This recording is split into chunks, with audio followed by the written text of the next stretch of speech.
Hello viewers, welcome back to my channel.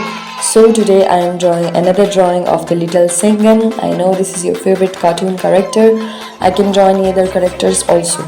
So first of all, here I am drawing the cap of the Singham using a black pointer. Now drawing glasses and the details.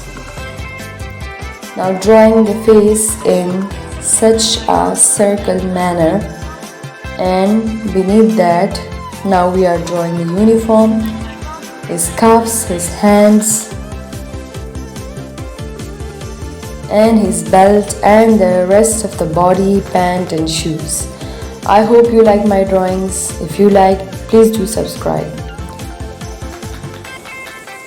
Now we will be coloring it. I am using brush paint markers for this purpose as they are very soft and easy to use. You can use paints, colors, anything you are comfortable with. Now I am giving it some vertical and horizontal strokes to the brush so that the color may look smooth and smoother. And just like this, painting the rest of the body, and here our Little Singham is about to be completed. Watch the video till end and don't miss anything, and if you have any suggestions or any wishes for me to draw for you, I'll draw surely. Do comment. Bye bye.